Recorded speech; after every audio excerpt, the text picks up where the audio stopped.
Good evening, ladies and gentlemen. Welcome to the Bridgewater Township Council meeting Thursday, July 24th at 7:30.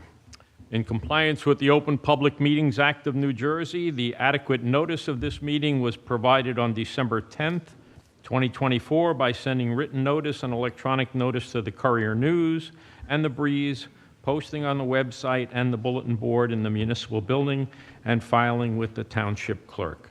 May we have the roll call, please? Councilman Kirsch? Here. Councilman Codiller? Here. Councilman Pedroso? Councilman Ring? Good evening. Here. President Nogales? Here. With us tonight is John DeLuca, who will be our counsel for this evening. Michael Kirsch, would you please lead us in the pledge? Please stand if you are able. Please join me. I pledge allegiance to the flag of the United States of America and to the republic for which it stands, one nation, under God, indivisible, with liberty and justice for all. Thank you. We have the minutes for July 10th regular session. I'm holding the special session from May 27th and the July 10th for the next meeting. Okay? Could I have a motion? Any other comments, changes on the July 10th minutes, please? I see none, and I'll make a motion to accept them. Okay, and a second, please? Second. A roll call, please? Councilman Kirsch? Yes. Councilman Codiller? Yes. Councilman Ring? Yes. President Nogales? Yes. Okay, moving to Township Council reports. Councilman Kradillik, we have your report, sir. As far as reports go, I just think it's proper to acknowledge from our position here, and as also as residents of Bridgewater, just to recognize the efforts of all of our emergency service personnel during the rainstorms last week and the damage that we all witnessed, whether it was police, fire, or rescue squad, to be out in those conditions, to be rescuing people and, just doing the job. Unless you're out there doing it with them, you cannot respect what danger they're in. So I tip my hat to all first responders who go out in times of storm and whatever, and commend their efforts.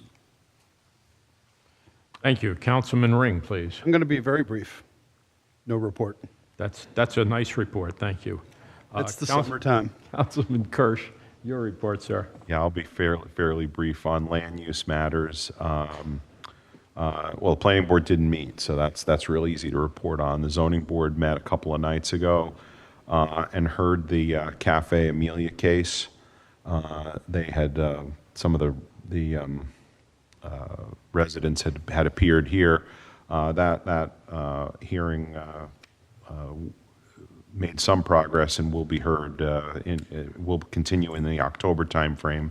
And there was also an approval done for a gas station and small mini mart over in Findern area, with some concessions in terms of the appearance and the upkeep of that land. And yesterday I had the privilege of doing a ribbon cutting for the renovations at the Applebee's over in Bridgewater near the ballpark and Home Depot area. That's been there about 25 years, and they did a significant refresh and celebrated that accomplishment, and that's my report. Thank you. My report is as follows. The Environmental Protection Administration, also known as EPA, has revised the cleanup standards for the cyanamide site in Findern. The changes include changing the thickness of the soil cap, adding soil caps to the areas of the site not included in the original cleanup, changing the cleanup goals for benzopyrene, which is also known as BAP, and chromium-4 in soil-based and most recent, to make it consistent with the most recent guidelines from the New Jersey Department of Environmental Protection. They're also going to plant a number of trees to try to handle some of the surface water. I attended the Somerset County Shred event last week at Chimney Rock Road in Bridgewater near our DPW location. Any Somerset County resident could bring their personal papers to have them shredded by a bonded disposal service. The event was well organized and well attended, but moved relatively quickly as there were 3 shred trucks on site. Additional shred dates at the Bridgewater location later in the year are October 25th and November 22nd. Just a reminder that the water main replacement efforts by American Water on North Bridge are continuing and will for several weeks, and detours are in place. Be careful of a scam that's going on where people get text messages saying they're motor vehicle violations and that there are very severe penalties if they do not pay. The telephone number that's included with these texts is preceded by a plus sign. Just so people are aware that that plus sign before the telephone number is recognized by the telephone company as a country code. Therefore, that telephone message is sent overseas to someplace else, and you will be charged for the international call, even though you probably won't get any help with whatever scam they're running. That is my report. Anything from the mayor, Mr. Pappas? Yes, sir. Thank you. Two short comments, and then I'd ask Mr. Burr to come up. But there was a post that some of you may have seen in social media. Congressman Kane honored Bridgewater Township Police Officer Noah Alott as a hometown hero. Congressman does this, I think, on a weekly basis, and he certainly made very positive comments about Noah's heroism that we heard reported not that long ago. The other item that is rather significant, I'd like to report on behalf of the mayor that the bond anticipation note sale that had been anticipated took place just a few weeks ago. I'm very pleased to report that Bridgewater Township had the lowest interest rate of any New Jersey municipality that undertook a note sale over the past month or so. This information was provided by our financial advisor, Phoenix Advisors. The interest rate that we secured was 2.896%. We had 6 entities that submitted bids, 2 more than last year. Last year, our interest rate was 3.4415%, so the interest rate was even better than last year's, and again, the lowest in the state of New Jersey. I would like to commend our financial team. I know the Finance Committee certainly appreciate all of their engagement. We have Mr. Drakewitz, our bond counsel, is here also on another matter. Mr. Pandos, Mr. Swisher, certainly Mr. Inverso, and I'm very, very pleased to offer that information. There have been people that have questioned our status, and this is obviously proof that we are viewed very favorably by investors here in New Jersey. The last item, I would like Mr. Burr, our township engineer, to come up. We do have a report that he would like to briefly present. As was said by Councilman Cardillo, we did have a significant rain event last week, and it affected most severely the eastern part of the township, but there are a number of things that we thought would be important to give you an update, and I don't want to steal any more of his thunder and let him give you his thoughts. Good evening. I'm going to sit here because I have a couple of slides I want to. Well, you have a mic handy. Yep, I got it right here. Good evening, everyone. Thank you for having me. Normally, when I'm here to talk about road projects. But as Mike said, in light of the severe storm event that we experienced last week, we thought it would be appropriate to come in and give everybody an update on drainage projects, drainage goings-on, stormwater management, just provide an update of some of the things that we've been doing behind the scenes. Suzanne, I think, has a slideshow that's up on our TVs and being streamed. So you all know we got hit pretty significant storm event last Monday, July 14th in the evening hours in this area. Central Jersey, a little east of here, a little north of here. East of here got significantly impacted. But you'll see in a slide in a second some information on the specific impacts that Bridgewater incurred. Major issues that we experienced was a lot of localized flooding. I know everybody knows parts of Route 22 were impacted, but by and large, we were able to get by without any significant long-term damage, which is encouraging. So if we move to the next slide, it kind of gives you an idea. Bridgewater received about 4.5 inches of rain in a little over 2.5 hours. Significant amount of rainfall. If you look back at what we experienced during Ida, Hurricane or Tropical Storm Ida, Bridgewater received about 9 inches of rain in around 6 hours. So you can see if the storm from last Monday had further duration, if it lasted twice as long as it did, we were on track for a Hurricane Ida type event. So we're lucky that it ended after 2.5 hours, but still, a tremendous amount of rainfall. You can see the quote just under that. The rain that Somerset recorded, 4.3 inches on average in that storm last week, accounted for about 90% of the county's average rainfall for the month of July.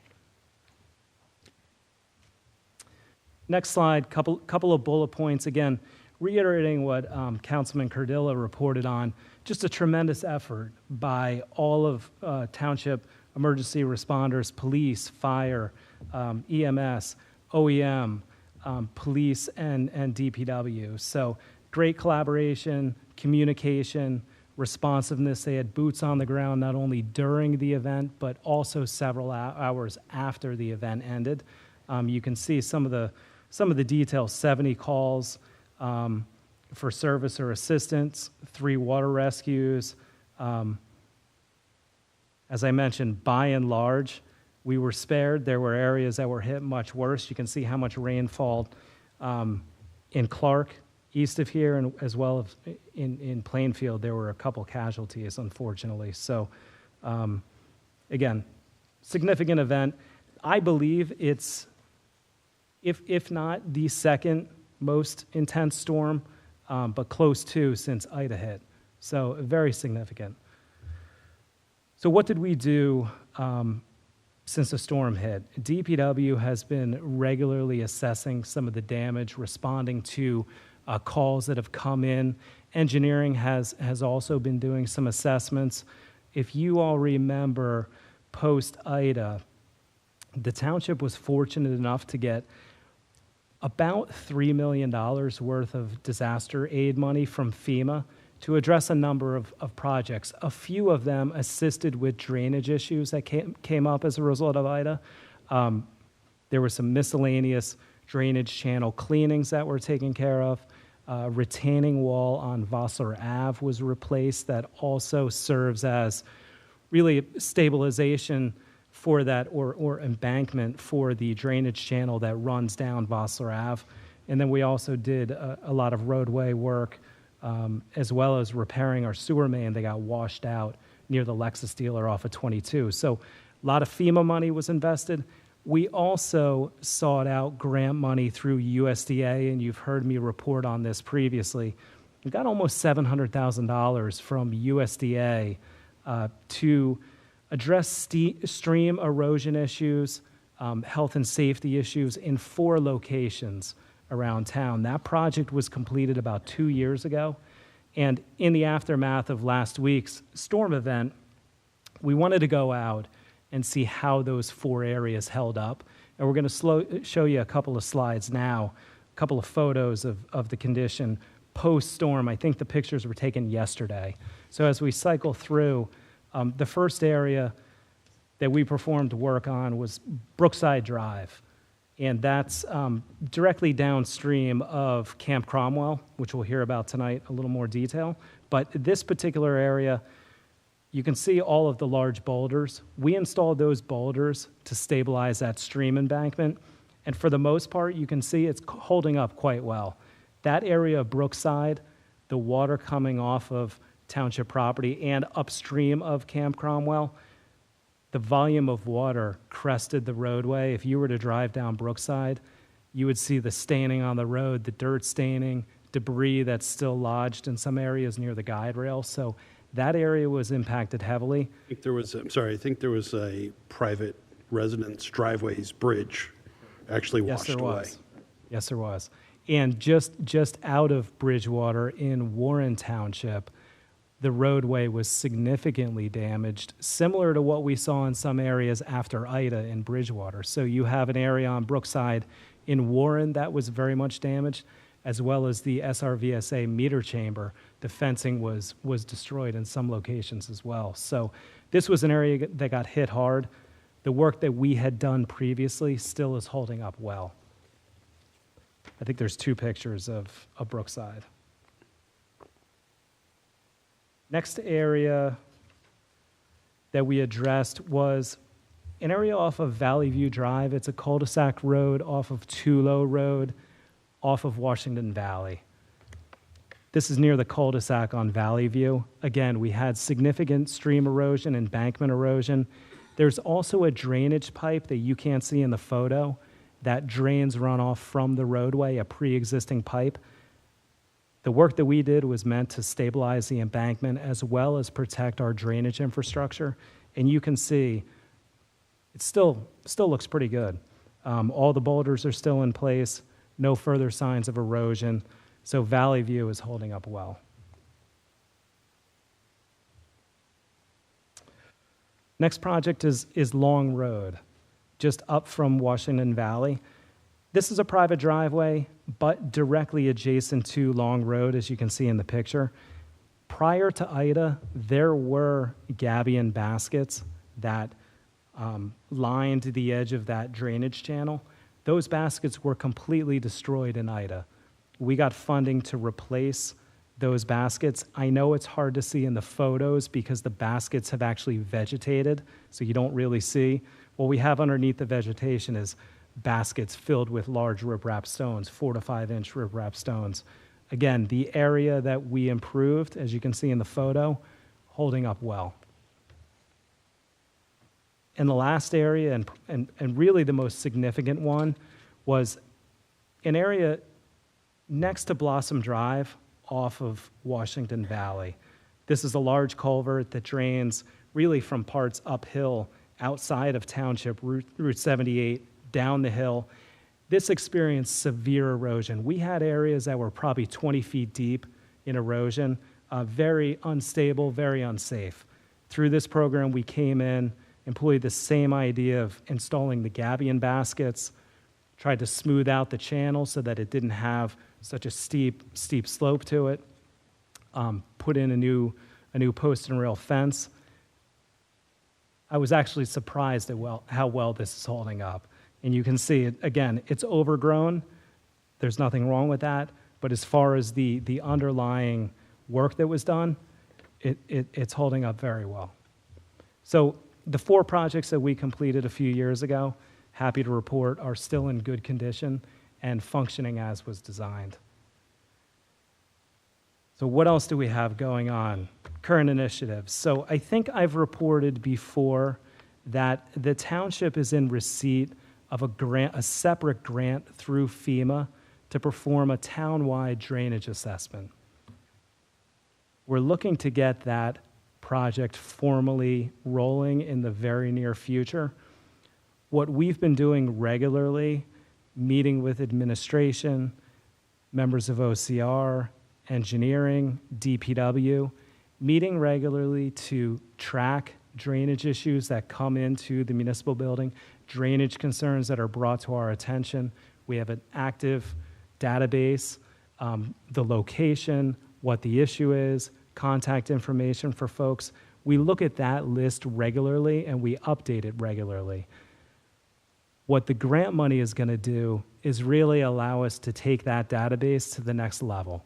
We're going to be able to refine scopes of work, establish budgets, real numbers, and map out priorities for how we can start attacking some of these projects. And I think that's really important. I'm going to jump ahead to the next slide.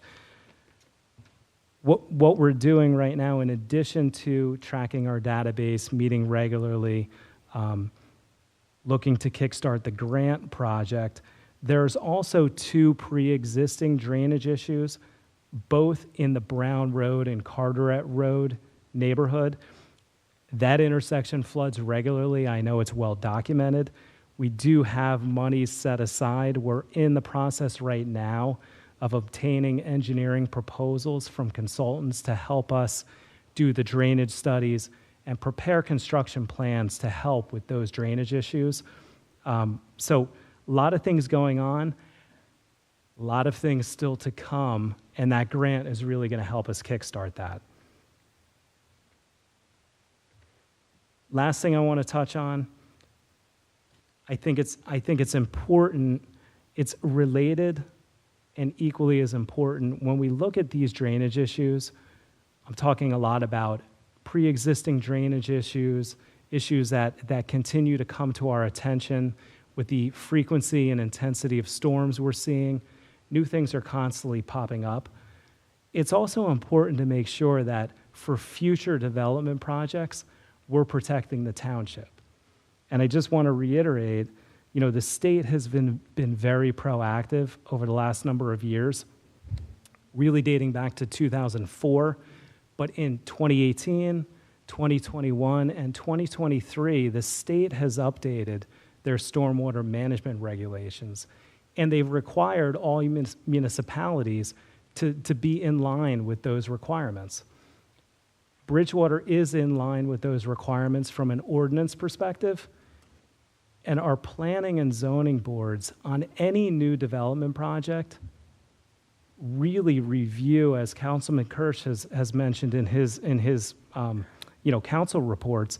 Those boards spend a tremendous amount of time reviewing development applications to make sure that they comply with our ordinances, the state's requirements, and frankly, protect the residents moving into the future. And I just wanted to highlight that because I think both of those issues, both managing and addressing existing drainage issues, as well as not creating new drainage issues with new developments, both important. So that's all I had. I don't know, anybody have any questions or? Thanks, Bill. You know, I noticed on your last chart, Brown Road, last year I went back and Mr. Quast appeared before the council back in 2012.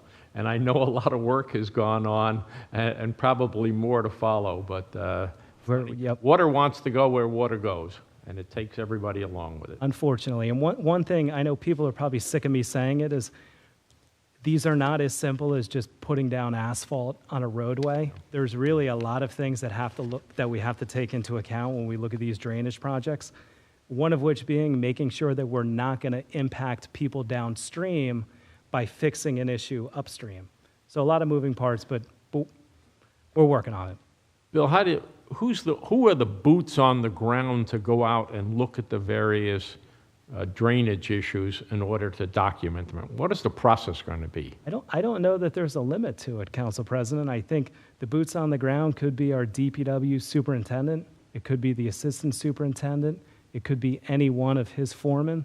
It could be our assistant township engineer. It could be Tom Genova, the director. I go out and look at it. It's really a all hands on deck approach. When something comes in, it depends who fielded the call first and what the nature of the call is. And then we discuss internally and figure out who's the right person to visit the site or address it. But it could be any number of people. And that's why it's important that we do have these regular meetings internal to discuss them and make sure we're all on the same page. Does anybody have any questions for Bill? Mr. President, I just have a quick comment. I know, Bill, you were complimentary of the cooperation with Trenton on this, and I think that's important and should be noted. But when looking at the bigger, broader picture and trying to tie this issue to others, it bears noting that Trenton continues to speak out of both sides of its mouth on development.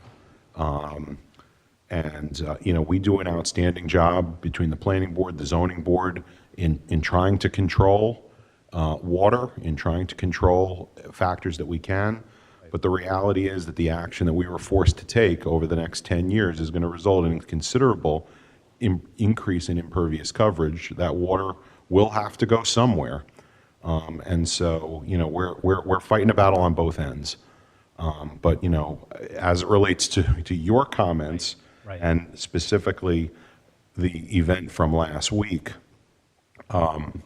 kudos to the engineering efforts that occurred, and I think that it certainly stood the test of time this time, and hopefully that'll continue to be the case.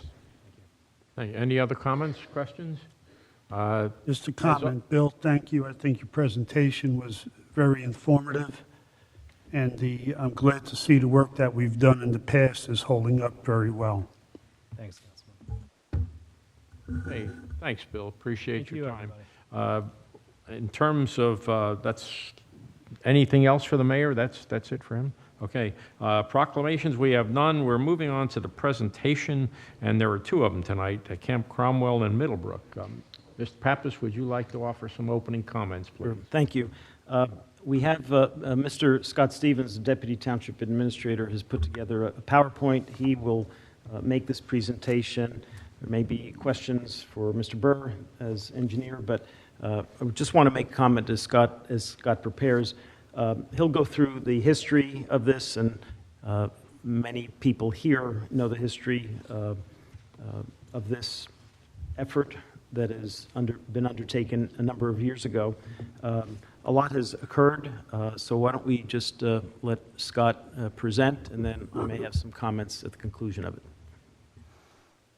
Thank you, Administrator. Council President, council members, thank you very much for the opportunity to be here tonight. I'm really excited to be able to finally talk about this publicly, and I just want to call out my colleague, Bill. I notice you're not joining me up here, but that's fine. We're good. There has been a lot of public interest in this site and what's going to be going on with it, and again, just the excitement about being able to finally discuss it and tell people what's going on with what I think is going to be the next big destination that really highlights the Bridgewater's place on the map. For those of you who may not know, and I'm sure it's relatively few of you, Camp Cromwell is that little blue dot on the screen there. It's about 100 acres worth of property in western Bridgewater, located right off of Osler Avenue. If you're anything like me, you've driven past it maybe 100 times and might not have even noticed it was there. Next time you're up there, take a look for this sign, and you will never miss it again, I promise. Prior to 2017, the site was owned and operated by the Boys Club of New York. It served primarily as a summer camp facility since its founding in 1985. But before that, there's over 100 years worth of history on this site, going back to the days of Camp Northover. I'm not going to go through all 100 years because I'd like to get out of here at some point tonight, but it is very interesting. There are plenty of people in town who have been looking into it and chronicling it. Some of them are actually in the audience here with us tonight, and anybody who's interested, I would offer, definitely look into it. It's very interesting. In 2017, following a business realignment, the Boys Club decided to sell the entire property and relocate their efforts. In an effort to preserve the land for recreational use, the township decided to buy it. And that is pretty much where I would like to pick up, starting the timeline in 2017 with the purchase. Township used $1 million in open space funds, along with $6.5 million, which was generously provided by the County Improvement Authority, and brought it into the township's tax coffers. Unfortunately, for several years prior to the sale, the Boys Club chose not to really invest or maintain the property. They weren't using it. So the site, once purchased, wasn't available for immediate use, and you can kind of see the condition that it was in at the time. This just give you a quick idea of what we were getting into. Also, unfortunately, for the next 3 years after the purchase, it kind of just didn't get the attention that it deserved. A number of discussions were had, a number of ideas were looked at, but nothing really got off the ground until 2020, when what we're calling Phase 1 began. we really started to ask the questions, what can we do here? Based on the site conditions at acquisition, the first and foremost important step was to make it safe for public use. A series of professional demolition contracts were executed, removed several concrete swimming pools, some equipment, numerous dilapidated structures. Just to give you a visual idea, every one of those X's popping up on your screen was something that needed to be taken down for safety reasons. Staff houses, work sheds, you name it. Safety hazards like dead trees, things, just waiting to fall, remains from the camp. There was a treetop obstacle course, which had long passed its safe life. But we were able to get a lot of it cleaned up. Also want to give a shout out to our DPW, who did a lot of work up there as part of the cleanup as well, saved us a lot of money and really took us a long way.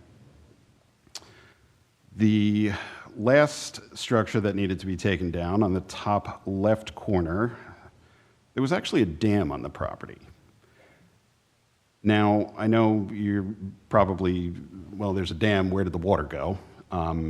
It was non-functioning.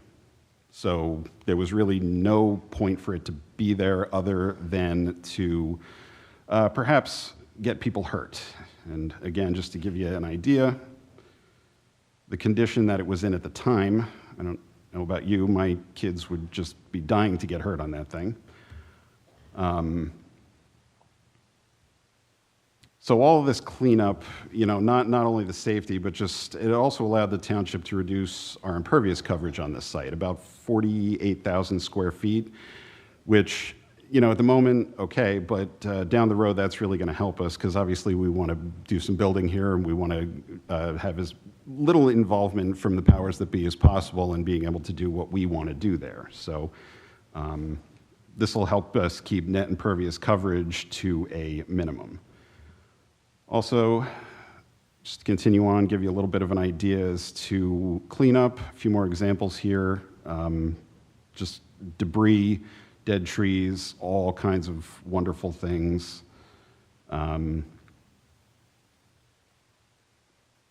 Random holes in the middle of hiking trails. So what is left? Well, there are currently 4 major structures remaining on the property in addition to some athletic facilities. The top left corner is the Welcome Center. Top right corner is the Performing Arts Building, which contains a full stage and all kinds of great usable stuff in there. Bottom left is a dining hall / banquet facility, and bottom right is an indoor multi-purpose athletic facility. These buildings are basically sound structurally, but all of them are in various states of disrepair. Our code officials would not, under any circumstances, allow folks to be in the current condition. But also, none of them are worth taking down. There's some great buildings and there's some great opportunity there, so we want to make sure that we're holding on to them. Moving along on the timeline, we are now at 2022, where we began basically phase 2, installing trail construction. Again, also a lot of the folks involved in these projects sitting here with me tonight. An application was made in 2021 to receive funding, and it was granted, and in 2022, construction began. We have 2 trails that run throughout the property now. The solid red line is a multi-use trail made of packed stone, easy to walk on, easy to roll a stroller, that sort of thing, but still fits into the aesthetic of the surrounding area. The dashed line is a mountain bike trail, which is a little more natural, not for walking, obviously, for biking. Some footbridges, which needed to be swapped out, and this is actually a good opportunity to thank our friends at the Jersey Off-Road Bicycle Association who came in, and I don't know, you probably can't tell this about me, but I'm not a huge cycler, but they are, and they know what folks are looking for in a good trail, and they help us put it together.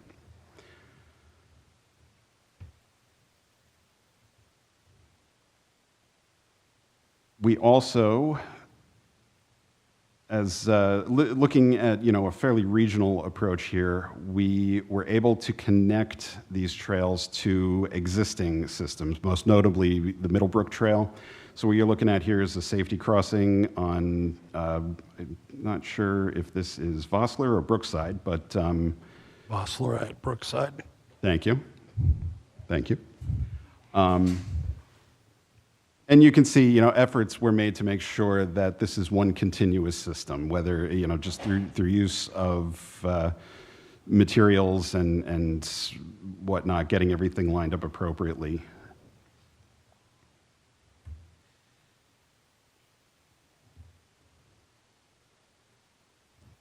So at this point, we were still really working through a funding mechanism for turning this into what it could ultimately be one day.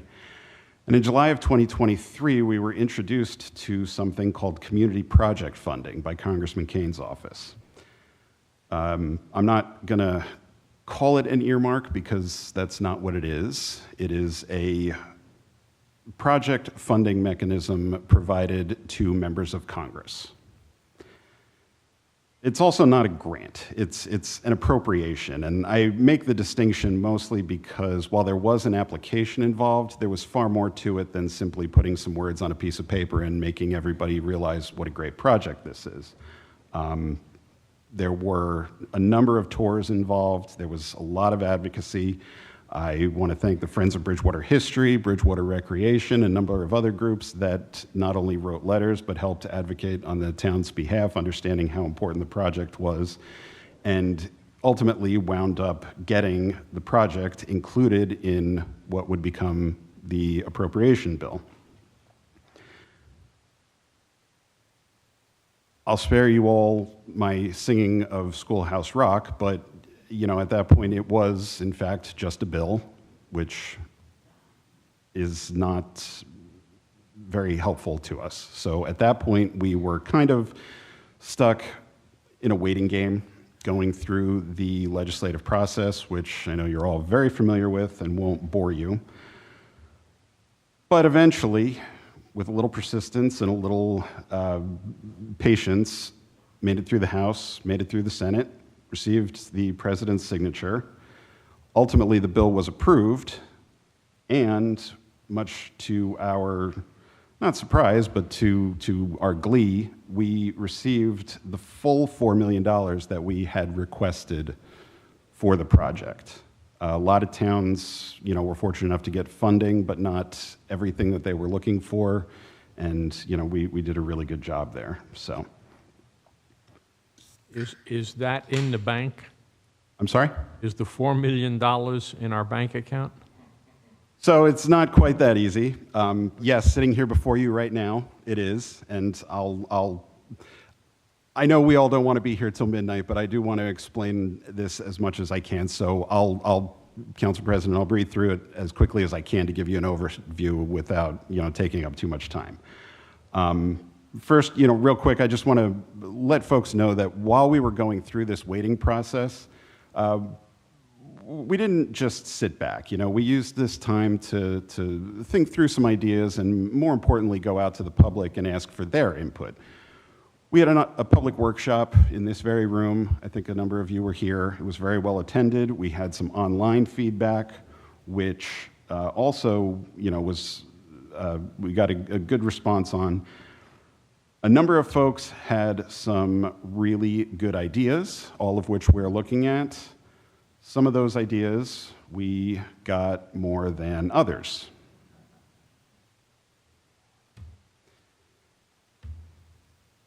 Which brings us, Council President, to your question. Funny enough, they don't just give you a check and let you deposit it. We were responsible for proving that we had the proper project oversight, which, thanks to our municipal services and engineering departments, we do. We had to prove that we had the proper financial oversight, which, thanks to our CFO and his group, we do. Everything needed legal approval, as you can imagine it does. Finally, June of this year, we had a signed agreement with the Department of Housing and Urban Development, and I know your next question, this is not a housing project, nor are we an urban community, so what gives? Congress can authorize spending money, but they can't actually write you a check, so they hand it off. This actually turned out to be good for us because there's a HUD office right in New Jersey and allowed for better communication, and I know it may not seem like it, but I think it made the process a little more streamlined. So to answer your question, yes, now we have $4 million.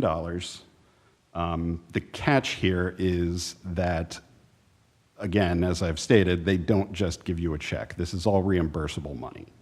We have to spend some money. We have to provide them all of the wonderful documentation to prove that it went to what we said it went to, in which case they will then give us the money to replenish our budget.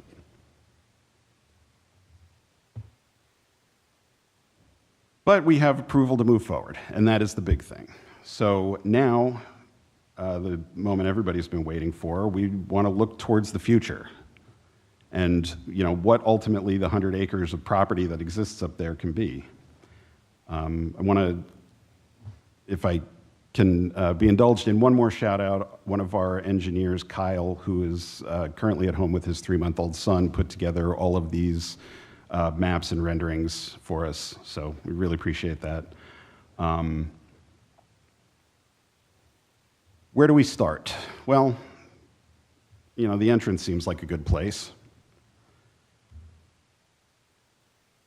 Heading north on Vossler, we make a right into the facility, and the first building you come across is that what was the main office building that we discussed earlier.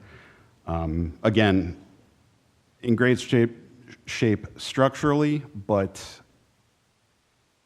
still needs some work inside before it's usable. We just need to get the money in hand to do the work. There are any number of folks who are very anxious to get in there and be able to use it for various purposes, whether it's our own recreation department, some of the local groups in town. There was discussion of a potential township museum. Anybody who is interested knows Bridgewater is rich in history, and we have a ton of great items that could be displayed up there. So again, just cleaned up a little bit.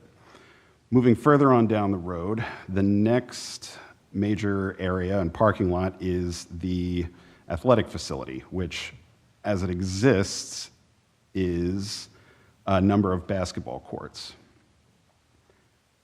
And this is another area that our folks are really just salivating to get their hands on and be able to use. But we also want to be we want to pay attention to what the feedback that the public has given us, and obviously if you didn't count, pickleball popped up on your screen about 12 times.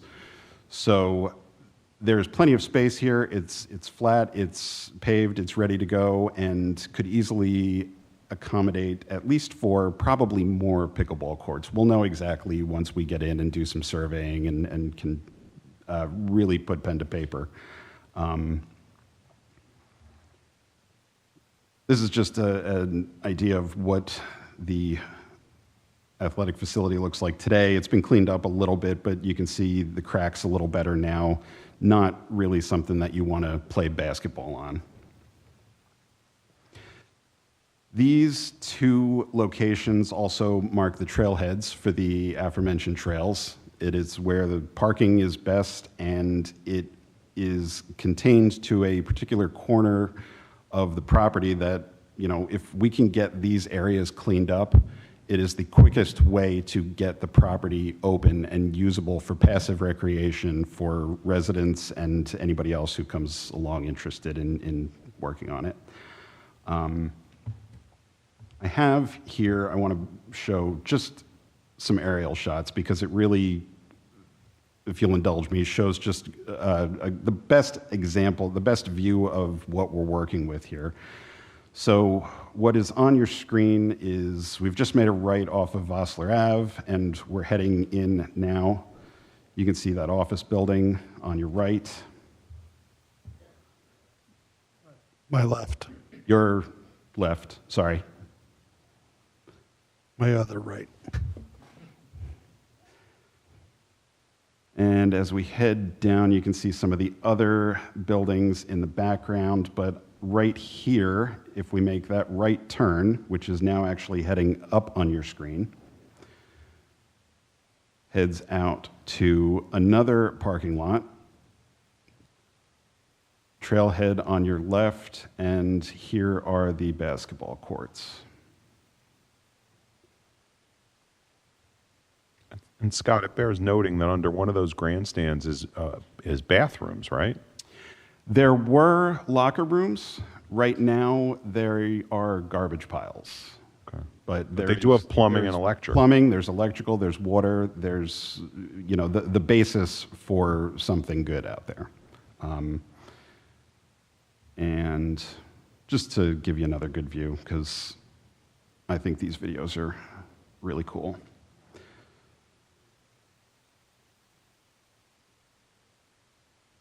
So on the top of your screen there, most likely we'll be looking at pickleball courts in that area, retaining some of the basketball as much as possible, and then parking as we head back out to the main entrance. With this comes some other necessities, requirements that we need to look into. The orange square on the bottom right, you'll notice packaged restrooms. It is sort of out in the middle of nowhere, and the last thing you want to do is be caught in the middle of a game. So we're proposing something nice, not, the Ritz, but something nice akin to what we have over at, akin to what is at Kidd Street when it was new, not just porta potties or something. We would also like the township, and specifically DPW, to have a presence up there. Obviously, there's going to be a lot of maintenance, a lot of upkeep and whatnot. So this is just an example of the kind of barn that we'd be looking at to have fit in up there to keep some equipment and just, generally be able to have some of our guys up there to keep an eye on things. In addition, one of the things that we really heard a lot about was using the area as a wellness center. And so hopefully, with this phase, there's a little bit of money left. We'd like to take a look into putting some simple fitness stations out along the existing trail. Nothing fancy, just these, adult playground looking things that you see on other trails throughout the county. So folks who are out walking and a little more fitness minded can stop and do some pull-ups, do some push-ups, whatever, floats your boat.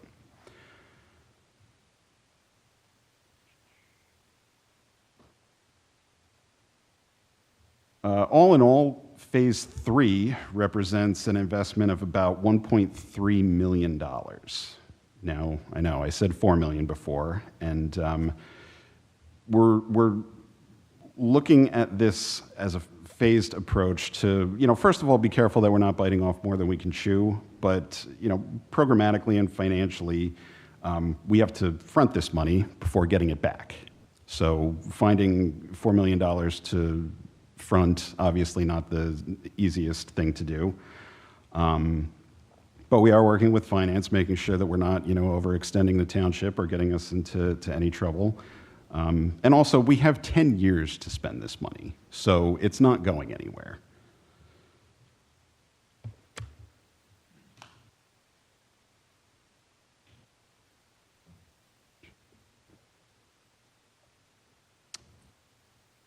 We also, I think, want to take into account the idea that, I'm not sure if you realize I'm sure you probably do, realize how big 100 acres is.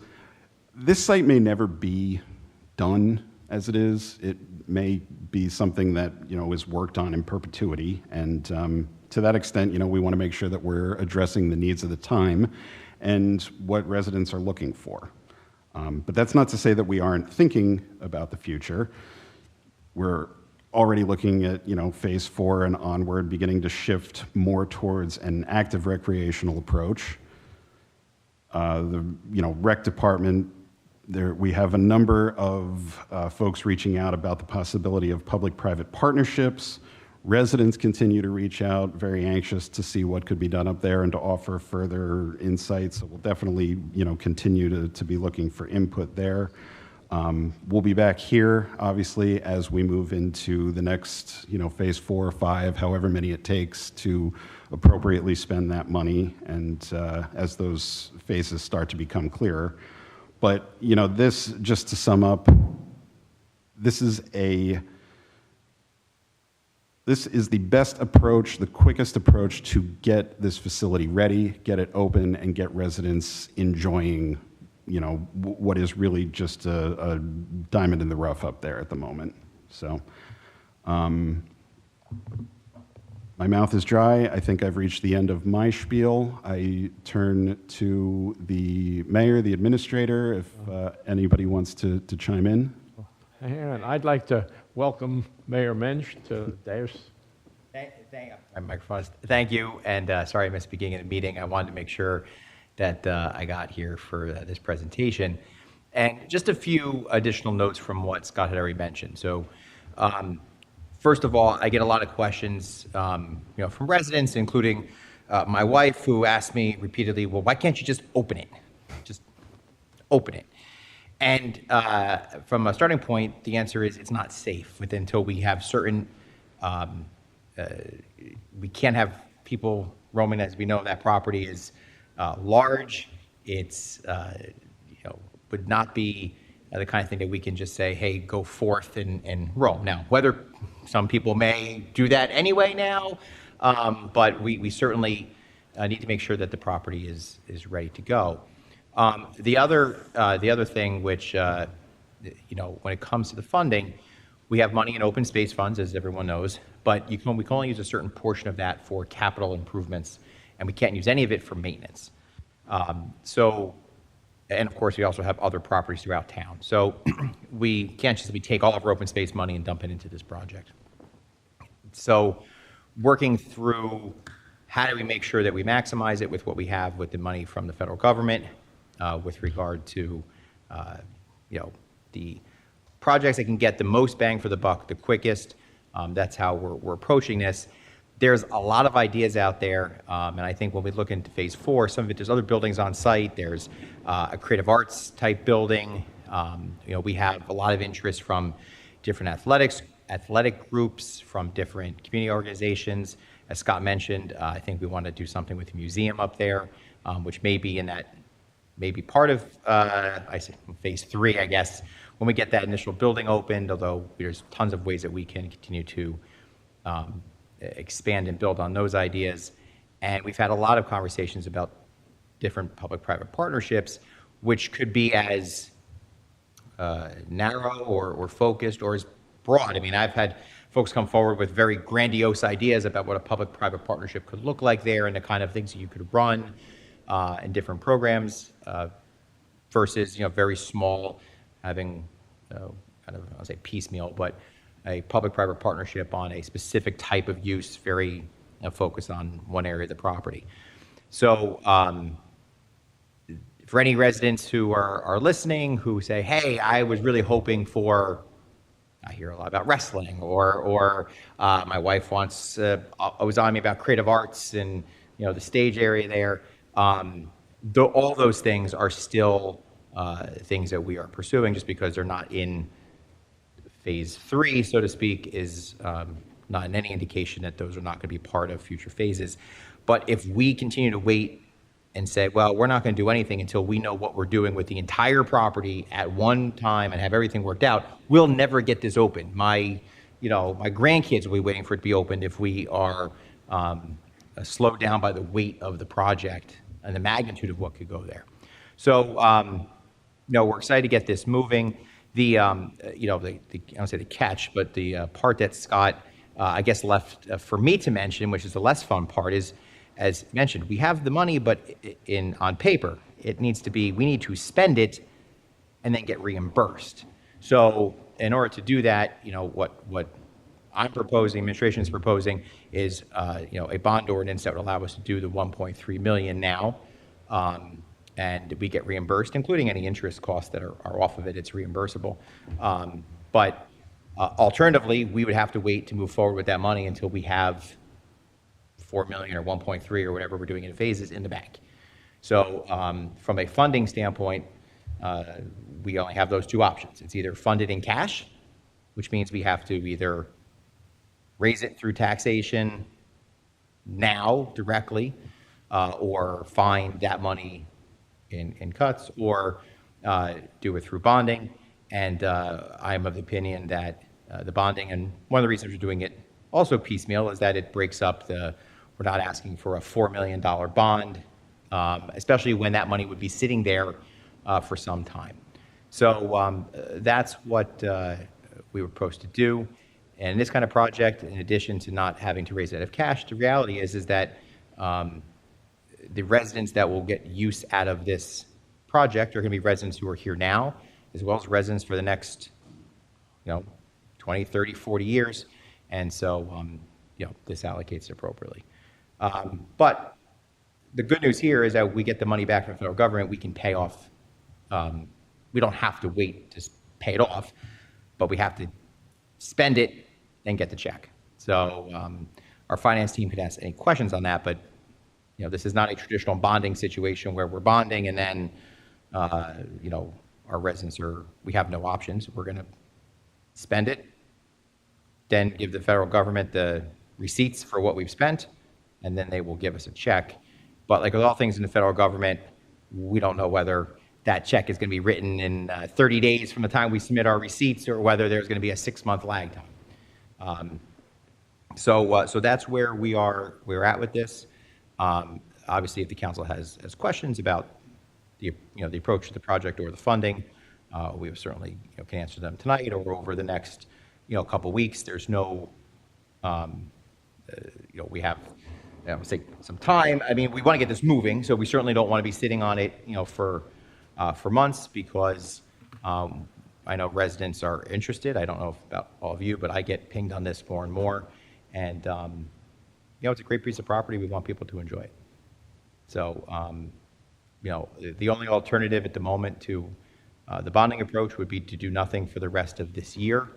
And then in next year's budget, when that gets approved, in the spring, to put the money in there in cash. And obviously, you all know the challenges that finding anywhere from 1.3 to $4 million total check would do. Any questions for either the mayor or for Scott on this project? I have a couple questions for the mayor. So are we essentially talking about a short-term bond with certainty that there is an income, that there is a revenue source? So it's essentially it's almost like a rotational situation. Correct. And did I hear you say that of the $4 million, we could be reimbursed for interest cost, even if it is for a short period of time? Well, yes, but I think keep in mind that the total number we get from the federal government is $4 million. So, and any of the finance team, if I'm saying anything incorrect, can jump up and correct me. But in other words, if we bond a full $4 million and we incur $100,000. No. What I'm saying is, if we bond the 1.3 for a short period of time, there would be some limited amount of interest expense. It sounds like we could be reimbursed, though that would now be money that still comes off the $4 million off total. The 4. So there's some future project that may not be funded because of that. Yeah. I don't think we're going to plan the funding tonight. All right. Correct. Then I'd like to. my next question is, if we were to be able to get this funding mechanism in place, are we ready to get shovels in the ground fairly quickly? Yes, and that's why we were here. We don't want to wait any longer than we have to, because if the council says go, and go, of course, means not just we like the idea, but we have a method for doing it. As you've seen, a lot of this work, the planning work, has been done. It's not has been sitting around. Now you have to get engineers. So for instance, we know we want to talk about the basketball courts. We've talked about pickleball there and basketball. We have to get an engineer out there, which needs, our engineering team has done initial work.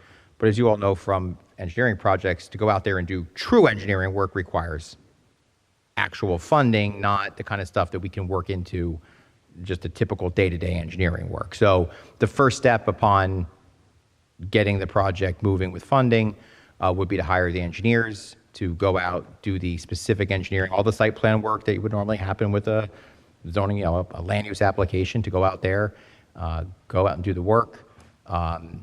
We know what's needed to do. Obviously, our folks have experience with courts and recreation facilities and buildings, so we can get this moving. And the trails can get opened,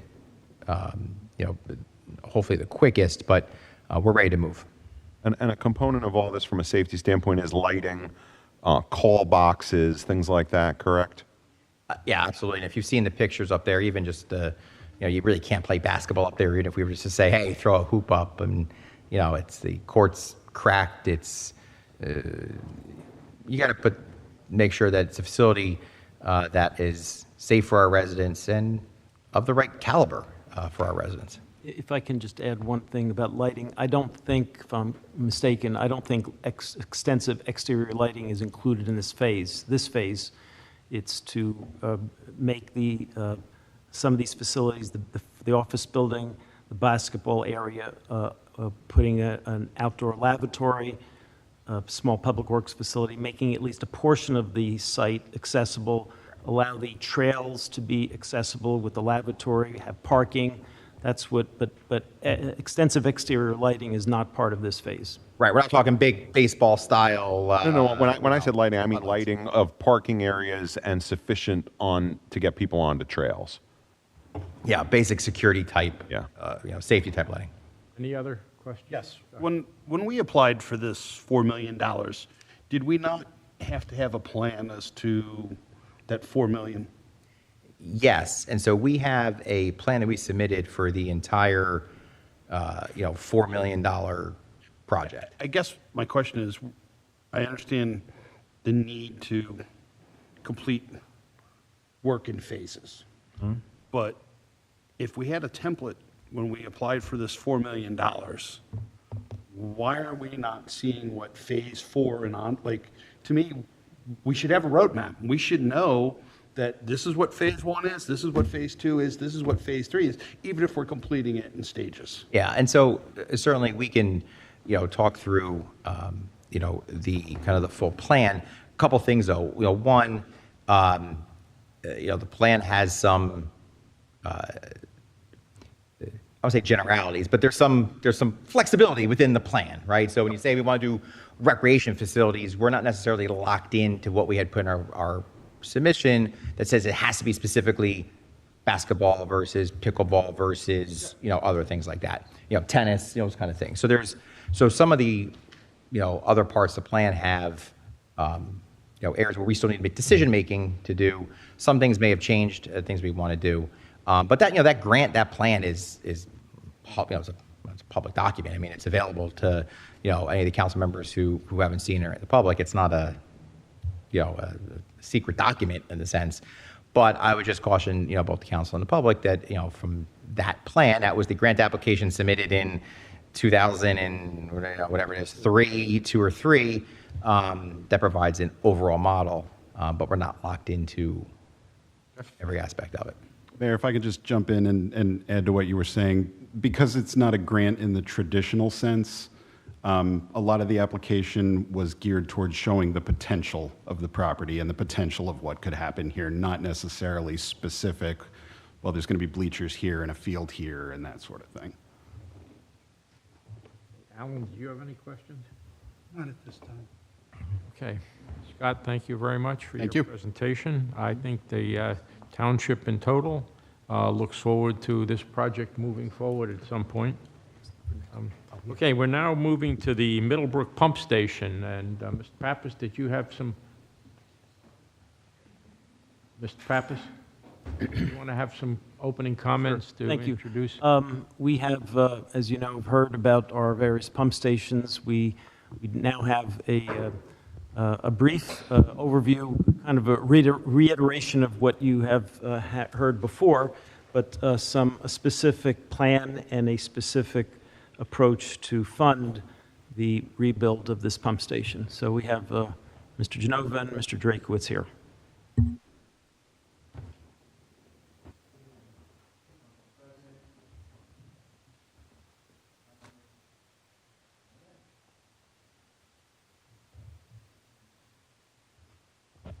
Can everybody hear me okay? Okay, thanks. So far? So, as Administrator Pappas pointed out, we're here to talk about the Middlebrook Pump Station Phase 2 project. I've been before council many, many times on various projects concerning the sewer utility, but that's specifically what we're here to do tonight. I'd like to introduce some of the teammate members that are in the audience. Some aren't. I'm Tom Genova. I'm the Director of the Sewer Utility, also the Director of Municipal Services. To my left is our bond counsel, John Drakowitz. Also, on the team that has been working on this particular project for the last, I would say, a good year and a half. Michael Pappas, Township Administrator, Bill Burr, Township Engineer, Tony Gallo, Assistant Township Engineer, Kyle Bohm, Senior Engineer, William Pandos, Township CFO, Dickie Shimp, Superintendent of Public Works, Anthony Crawford, Sewer Maintenance Division Foreman, and Sarah Hausman, Township QPA. So, moving onward, the Bridgewater Township Sewer Utility operates, manages, and maintains the sanitary sewer conveyance infrastructure. This includes 350 miles of collection lines, 50 miles of trunk lines. We have 2 large wastewater pump stations and 3 small lift stations.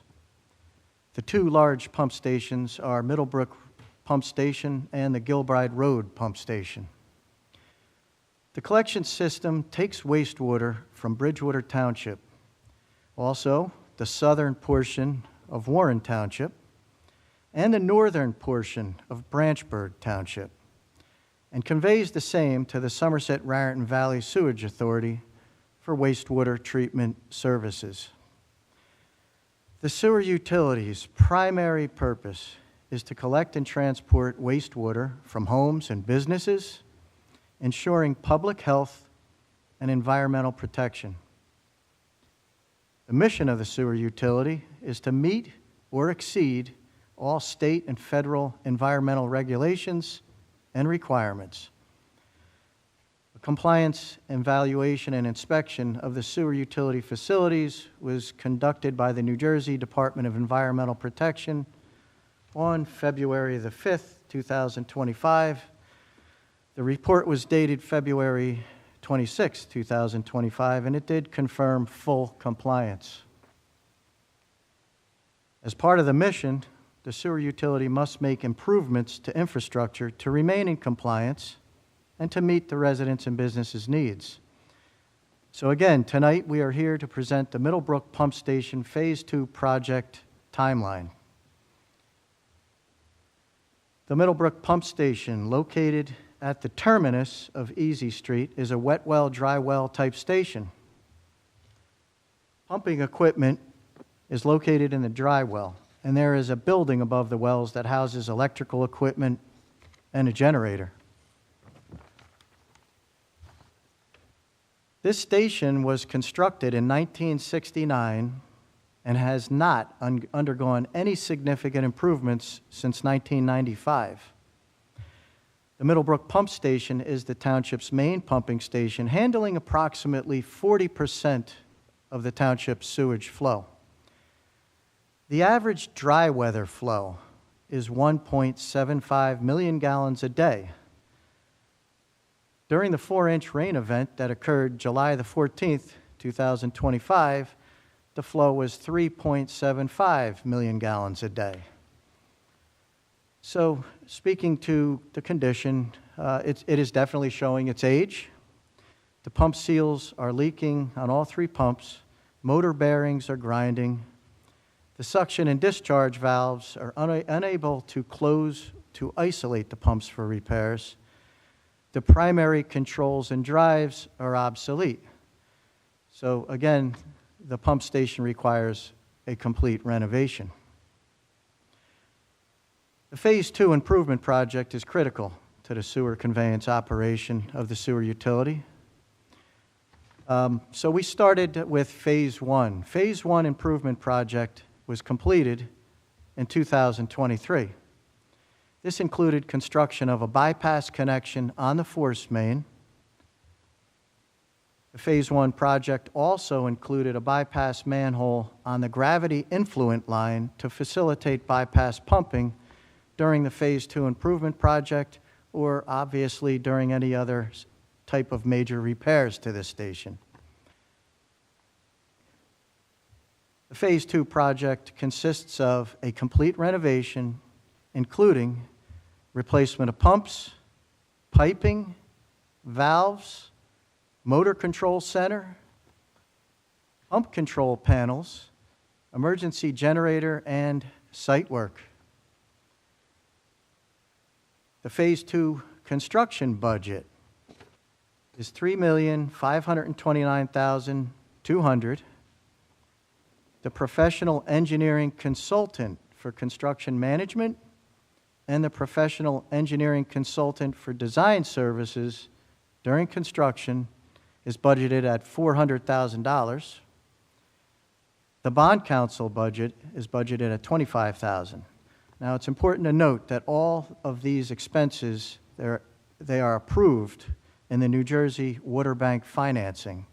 The total construction budget comes to $3,954,200. So at that, we get into the historical timeline. Resolution, again, we started this project about a year and a half ago. So we started with Resolution 23-03-16-111. This was authorizing professional engineering design services of the pump station for the Phase 2 project. This went to Pannoni Associates, Inc. in the amount of $162,700, and that resolution was adopted on March the 16th, 2023. The sewer utility coordinated plan design progress meetings with the design engineering, township engineering, and public works divisions. So at this time, the township also submitted a loan application to the New Jersey Water Bank. The New Jersey Water Bank is a partnership between the New Jersey Department of Environmental Protection and the New Jersey Infrastructure Bank. The Water Bank provides low-cost financing for design, construction, and implementation of projects aimed at protecting and improving water quality, as well as adequate drinking water for New Jersey residents.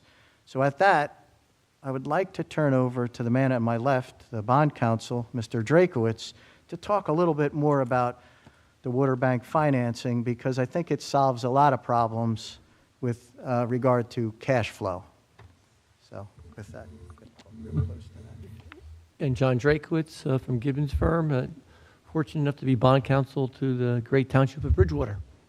Let me start by stating that the New Jersey Infrastructure Bank is a financing mechanism that the township has not utilized previously, as it's a financing mechanism really for significant sewer projects. If the transaction is small, you really wouldn't want to go through the bank because it takes time and a lot of effort.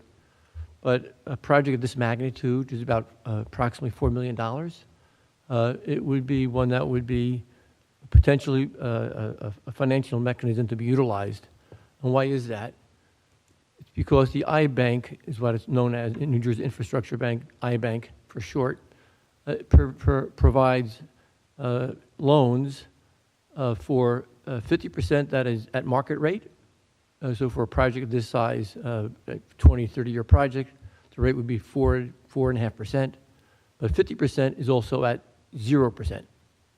So the blend of that would be for this type of project 2.5% for utilizing the I-Bank, which is really the sole reason that governmental entities elect to utilize the I-Bank for projects of size. Also, another feature that has become more common over the last 3 or 4 years has been something called loan forgiveness, which means that at times up to 50% of a project could have their loan forgiven. So on a $4 million project, it's possible that about $1 million out of the $4 million would be just forgiven by the state through funding mechanisms that they have. They have an extensive workings with the federal government, which is where they get their funds from. So it's a possibility, although that would not be known until a much later date, but it's a possibility that you have some or a portion of your loan forgiven, but at the very minimum, you're able to get 50% covered at market rate and 0% at half of it at 0%. So it's a great interest rate, which is a real driver to utilize the iBank. One other item to note about the iBank is when you undertake a project, you close, which is called a dry closing, which is you close with no funds transferred. And you will have, however, as your project progresses, you draw down the money once your invoice is submitted. So, for example, if you close on a $4 million loan, at that moment in time, $4 million is not exchanged, but it's reserved for you during the course of your project. So if you have in month 2, you submit a $200,000 requisition, you will only be paying interest on the $200,000 you drew down, not on the $4 million. What also is very positive is their short-term interest rate program from the iBank currently bears an interest rate of about 0.4 or 0.5%. So you're borrowing at rates well below market, which is, as was stated by Mr. Pappas earlier, you had a 2.89% interest rate or so for your notes that you did about a month ago. This rate would be at 0.5%. So it's extremely attractive interest rates if you utilize this program. I will say, though, the difficult portion of utilizing the iBank is it's a little more time sensitive or work sensitive. So the work that has been performed by Mr. Genova and his team from the township side is really to be applauded because it's a lot of effort to get this money on board. They have a number of requirements and procedures that have to be followed on a step-by-step basis. And so we need to follow what their procedures are, which is fairly time-consuming to access their funds. But the bottom line, I guess, on it is, if you work through this program, it's an effective financing tool, and you're only paying as you go, unlike when you do a regular note, when we borrow the full amount, in this example, $4 million. Here, you only borrow what you draw down upon and are being charged for that rate at that point in time. To utilize the access to market, to utilize this financing mechanism, it's similar to what you do for your regular bonding. You do introduce a bond ordinance. That bond ordinance, just as an FYI, has no down payment. When you work through the iBank, there's no down payment required. So there's nothing coming out of your sewer budget for that portion. The bond ordinance is first reading, second reading. Then as Mr. Genova and his team goes through the bidding process, the DEP reviews that process along the way. They need to look at it before you advertise. Before you award the contract, they will look over the contract as well to make sure it's in conformity. And so they really are a partner with you during the process. And once the contract is awarded and they certify the project, we would close on this loan probably around a month later. So it is a little longer process than when we would go out on our own, Mr. Pappas. As you know, we could do that fairly quickly. Here, it's probably a 3 to 4 month process from when you really get started. So that's, in a nutshell, is what the iBank program is about. And if there's any questions, I'd be more than happy to answer them. But bottom line is, it's a great financing tool to utilize. Any questions for John? I have a question. I don't know that it's necessarily for John, but of the, I'm going to say 4 million in round numbers, what percentages are being allocated to the other towns whose products flow through this pumping station? As the council knows, we are working very hard towards getting our partners to pay their fair share. So I can tell you one thing that I did is early on in my tenure here at the sewer utility, I have meters basically any kind of flow that's coming into our stations is being documented every month. And basically, as council knows, we pay for our treatment services to the SRVSA based on flow. So it would be our, goal is to be, when we're talking about a project specific here, where another township's flow comes into it, we would be looking for capital. But again, that, as the council knows, that's another project, but that is definitely the goal. Bill, when you were talking, did you say that one of the pump measuring stations was washed out during this recent thing? Yes, not one of ours. Okay. That was actually the meter station that collects Warren Township's flow just before it crosses the border into Bridgewater. And the station is okay, but all of the outside, fencing and so forth took a beating. Is the measuring device working? Yeah, I'm being told so, and I could tell you each station that the SRVSA has 2 forms of measuring, okay? So, yeah, we're not only are we depending on the SRVSA's meters, again, the township owns meters, and I am checking them the whole way down to the SRVSA. I can give you my assurance on that. And just as a reminder, I know the council knows it's public, but of course, we brought a lawsuit against Warren Township, which is still pending, and recovering costs of things like this would be something that hopefully gets resolved as part of bringing them to the table on paying their fair share of Yes. what's been done. My question, though, sorry. Go ahead.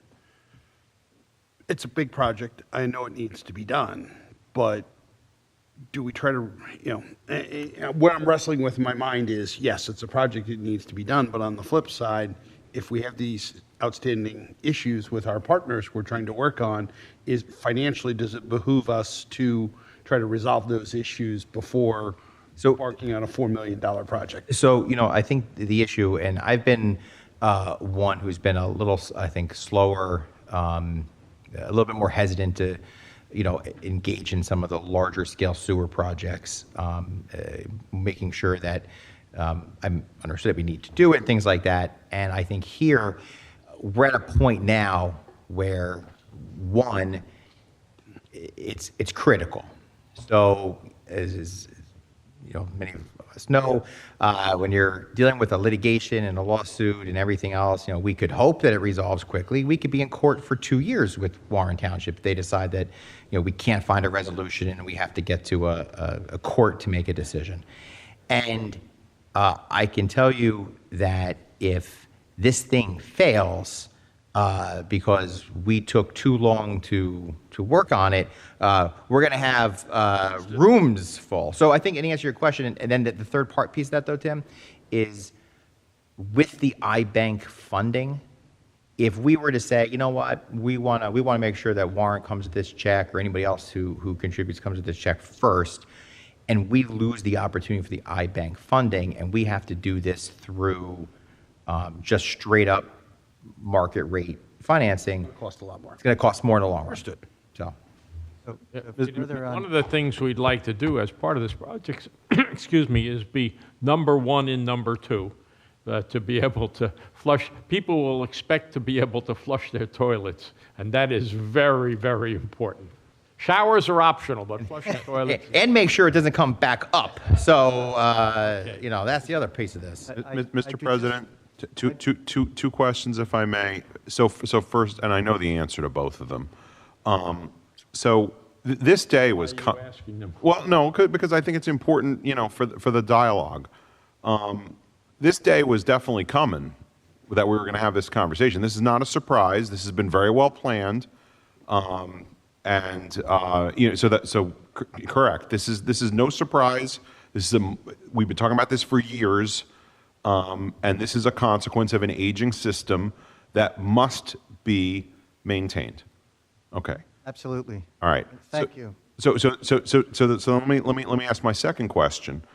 Are we now in a strong fiscal position to be able to make this investment because we have appropriately funded our sewer utility for the present and for the future. Absolutely. We're managing this system better than it's ever been managed in the past. Okay, because, we got a lot of people that, it might be very popular say, I loved paying $3.99 for my sewer. It was $3.99 for 12 years straight. 14. Or whatever the number was, 14 years straight. I paid $3.99. It was terrific. And now the number is bigger. Well, the reason the number is bigger is because it was artificially deflated, if you will, at $3.99 for far too long. And over time, we have an aging infrastructure that must be maintained both for the present and for the future. We talk about Cromwell and the benefit for current residents and future residents. This is a benefit for current residents and future residents that's going to happen every time they use the facility in their own house. Absolutely, Councilman Kirsch. Thank you. Okay. I Tom? would like to just continue through a few more things. I promise I won't be long. We had pre-planning meetings with the water bank. We fared very well with all of those. Resolution number 241010251, authorizing Michael Pappas, Township Administrator, as the official to represent the Township of Bridgewater in all matters relating to the application of the New Jersey Water Bank for the Middlebrook Pump Station Phase 2 project, was adopted on October the 10th, 2024. The New Jersey Water Bank authorized advertisement of this project on May 22nd, 2025, and Mr. Drakowitz, our bond counsel, has prepared a bond ordinance providing an appropriation for $4 million for the Phase 2 project. Tom, if I could just jump in here. Sure. Thank you very much. Mr. President, the last page of or second to the last page of the presentation, the project timeline, that is obviously, we've laid out here the proposal for the council's consideration. Obviously, today is the presentation. The next two steps really would require some assent from the council, if you're so inclined to allow us to do that within this timeline, and the timeline for the actual project award of contract is laid out here, and wanted to be sure that we review that and got feedback from the council. Thank you.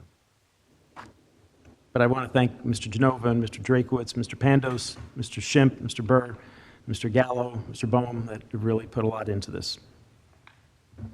Thank you, gentlemen.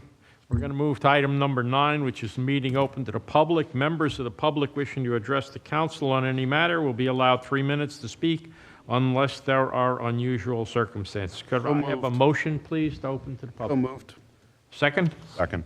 All those in favor? Aye. All right, we are open to the public. Good evening. Hello there. Hold on a second, I have to write my name. Okay.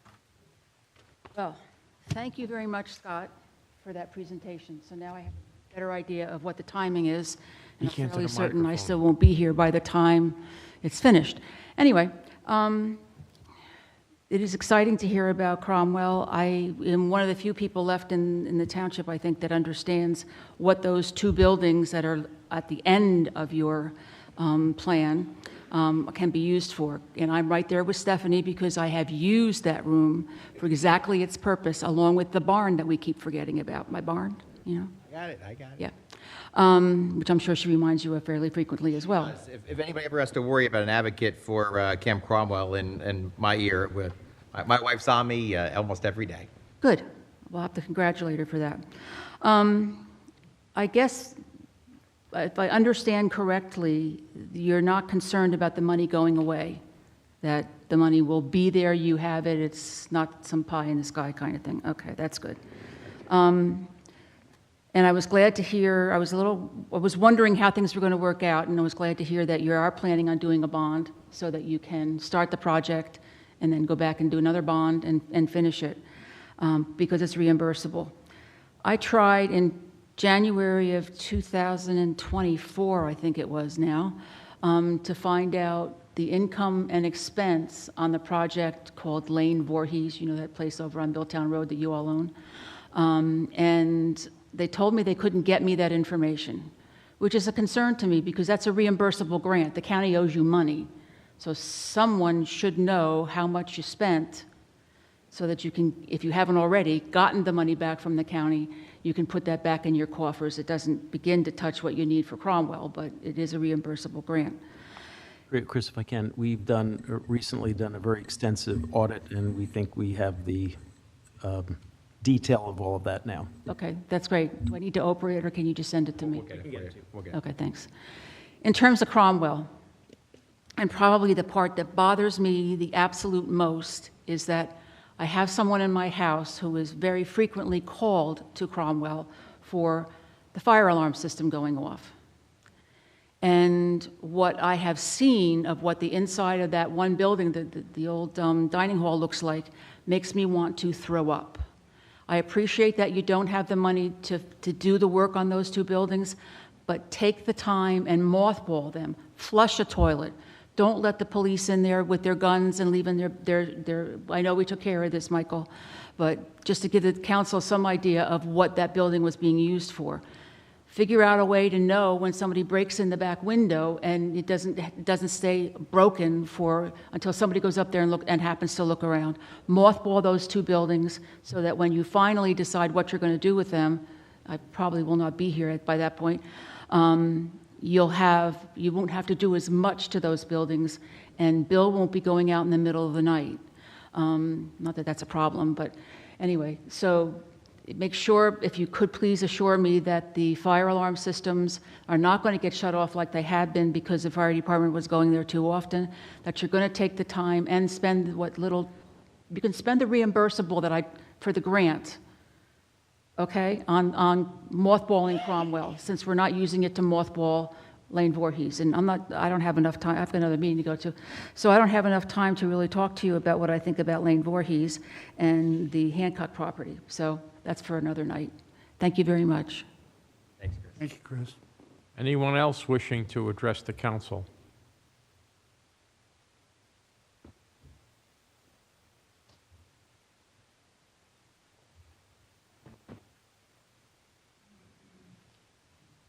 Good evening, Mrs. Frank. Good evening, Kathy Franco, 766 Weemac Road. Thank you, Scott, for your presentation. I do want to bring to your attention, though, that you start with 2020 as when items were phases first began there.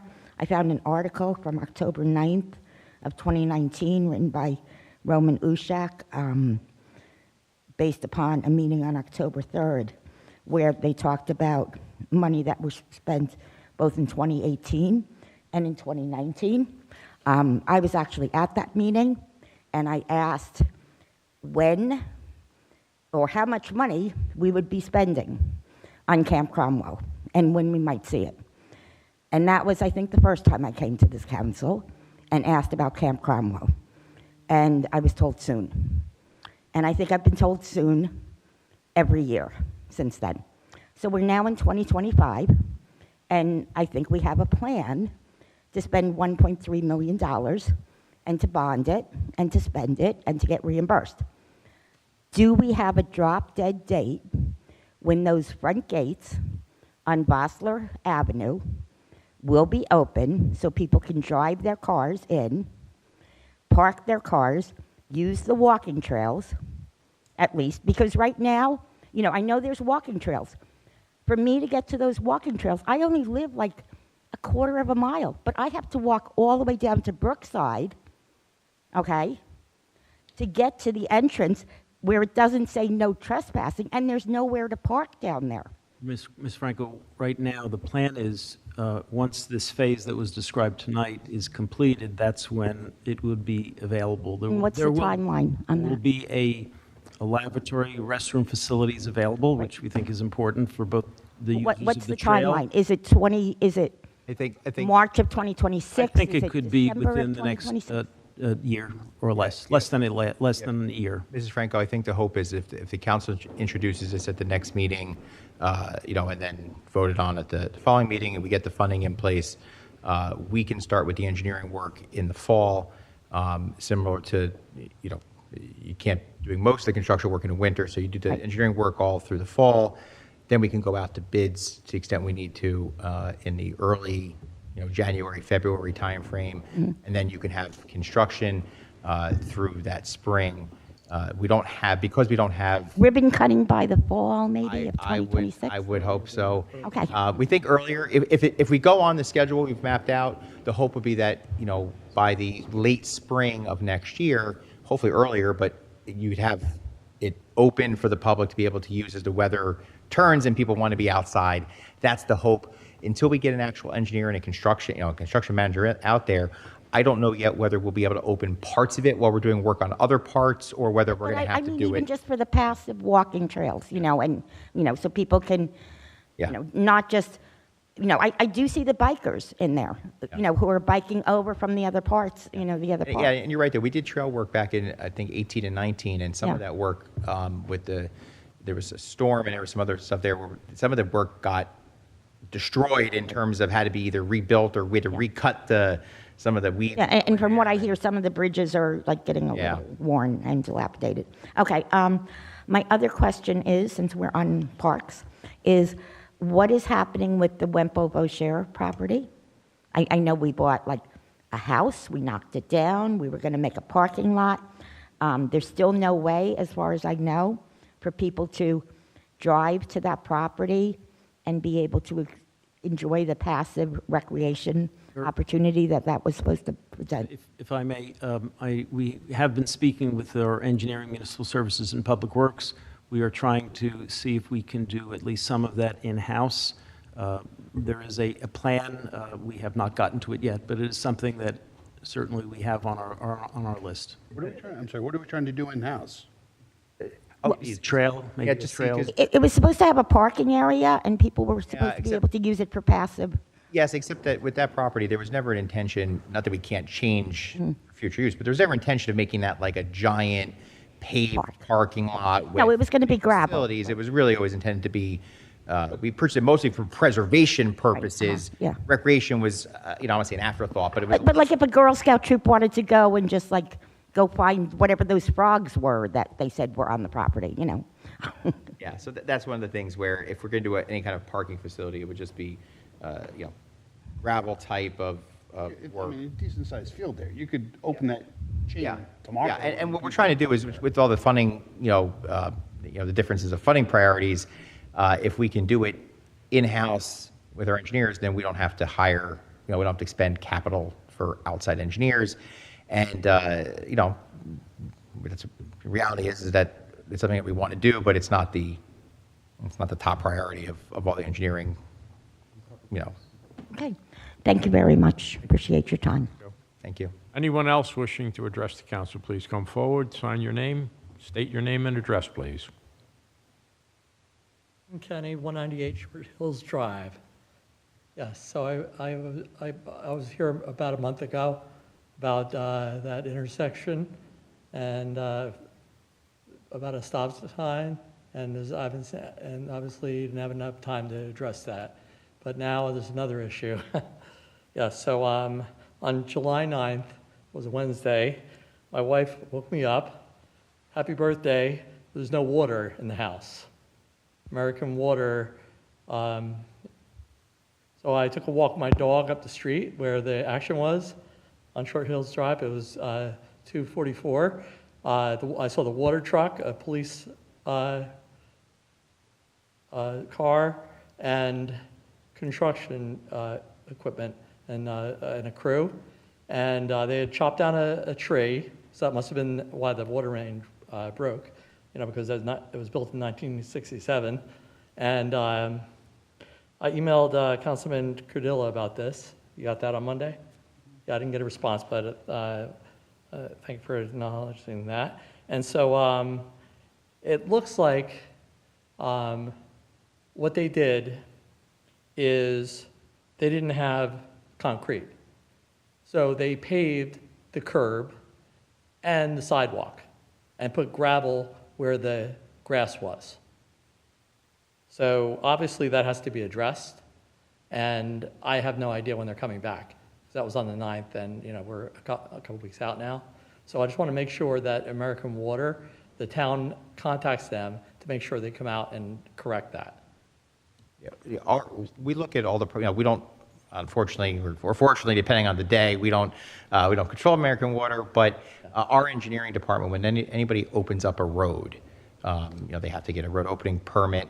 We can't always deny it because there's different rules for utilities, but the bottom line is they have to open up the road, and if they don't repair the road as required, then we, have mechanisms, and Tom and Dickie and everybody, we have meetings with them frequently on different topics and get them to repave or fix the road, to the as required to do. They don't always have to pave the entire road if the road's old, and we deal with them all the time with regard to what they need to do. But for something like that, Tom and his department would be in contact with American Water. If they're done with their work, usually those kind of items, like punch list items, are the kind of thing that they would do at the end. Okay, they're not repaving Short Hills right now. They should, but there's lots of potholes on our street. Like I'll see kids on their bikes, watch out for the potholes. Yeah, but this is because of that water main break. Yep. Yeah, so, and that has to be fixed, curbs. Right. And Right. Oftentimes they'll come, they'll do the emergency work. Sometimes they have to do follow-ups to it, and then they'll do the punch list items. With them they're doing a large project in Bridgewater currently, about a 7-week-long project. So it's quite possible that that cleanup is part of, why they have a contractor in doing curbs and paving work in the area of North Bridge Street. You're bringing somebody in, you're fixing both of those at the same time. yeah, exactly. I feel like Tom, would you give him your side business card? meeting because that's the first thing on the west side Right. I'm bringing up. Tom will check with American Water, and he'll get back with you, so you'll know what the status is. Sure. generally. I'm writing my name down now. Okay. All right, thank you very much. Okay. Anyone else wishing to address the council? If not, could I have a motion to close public input, please? So moved. Motion, second, please. I'll second. All those in favor of closing Aye. public input? Aye. Opposed? We are closed public. Moving to item 10, public hearing and final action. There are none. Introduction of ordinances. We have several. A is an ordinance to set the compensation of the mayor, township council members, department heads, and certain other municipal employees pursuant to Chapter 374 of the Public Laws of 1985, NJSA 2A 809, NJSA 2A 8-13, NJSA 40A 9-165, NJSA 40A: 9-135, NJSA 40A: 9-146, and Chapter 95 of the Public Laws of 1996. Mr. Pappas, do you have any comments you'd like to offer at this point? Good. I was going to say, this is the standard salary ordinance. There's nothing, no major changes from past years, and it's for the council's consideration. Okay. Could I have a motion, please, to introduce item A? I'll make the motion to introduce 11A. Okay. Could we have a second, please? With a brief comment that, once again, there's no change to the council or mayor's salary. I'll second it. Forever. Okay. A roll call, please, on that ordinance. Councilman Kirsch? Yes. Councilman Cordiller? Yes. Councilman Ring? Yes. President Nogales? Yes. And would you give us the date? Yes. Final action for this ordinance is scheduled for August 7th at 7:30 p.m. here in the municipal courtroom.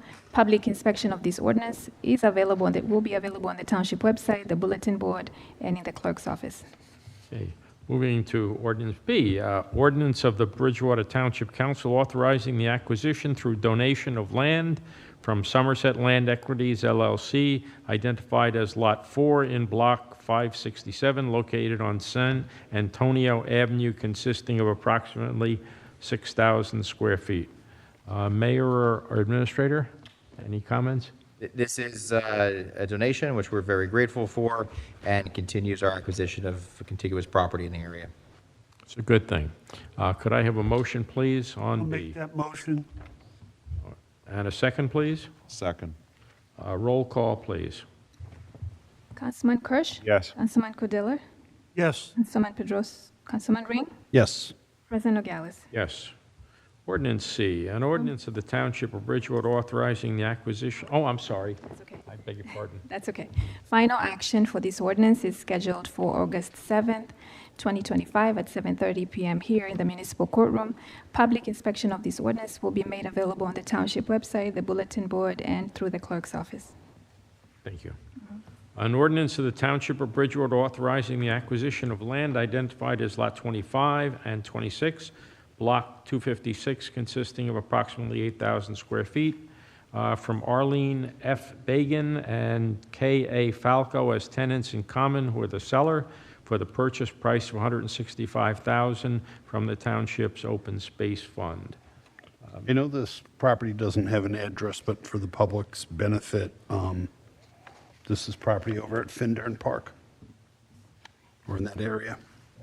And Council President, this is property that's been reviewed by our administration, by Open Space, and recommend purchasing.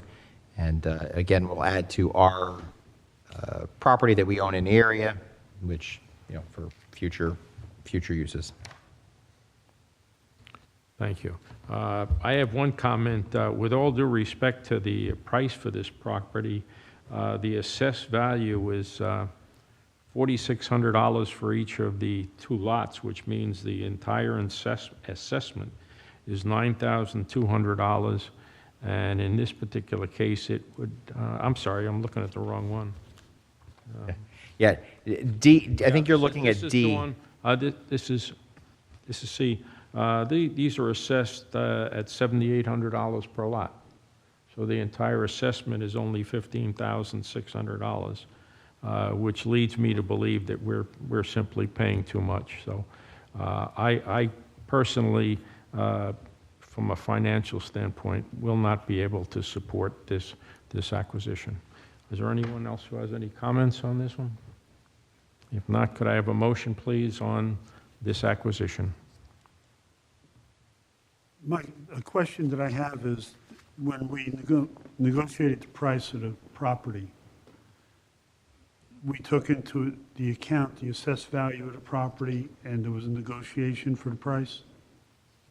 Yes. Okay.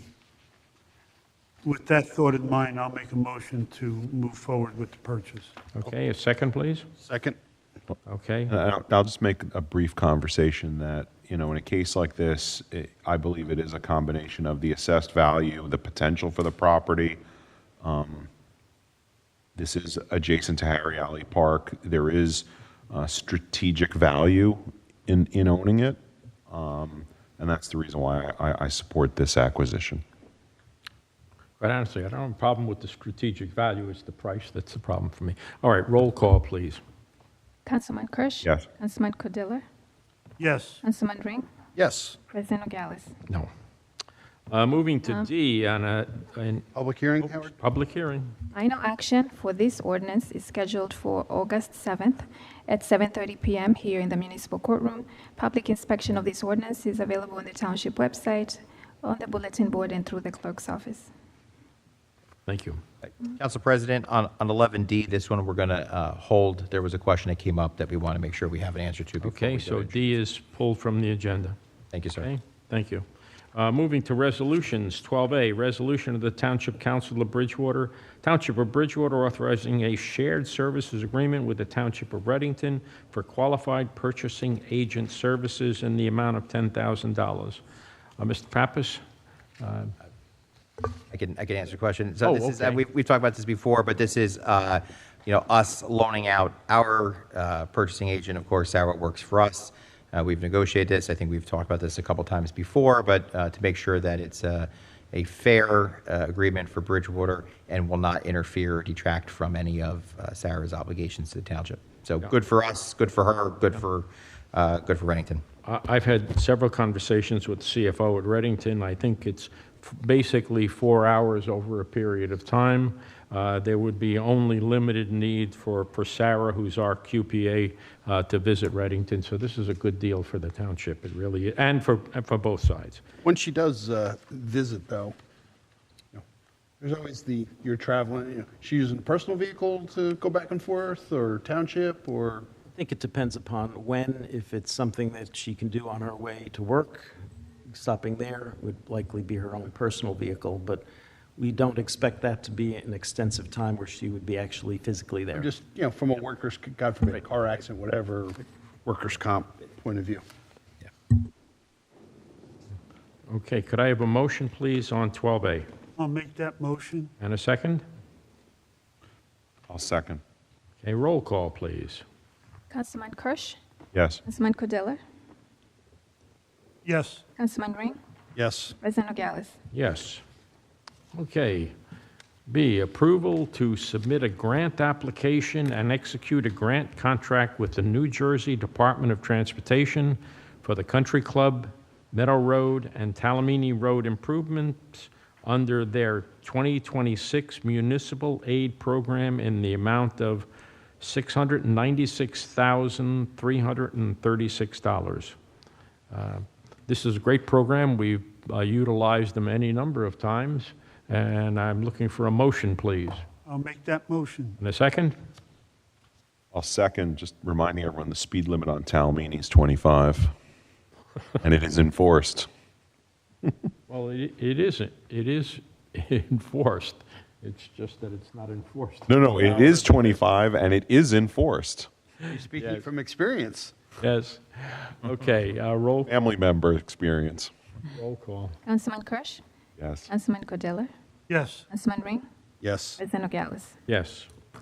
C is an award of contract to AAA Facility Solutions, LLC of 11 Middlebury Boulevard, Suite Number 1, Randolph, New Jersey, 07869, for the janitorial services in the amount not to exceed $129,600 for the period of August 1, 2025 to July 31st, 2026, to be funded through the Building and Grounds Janitorial Services account.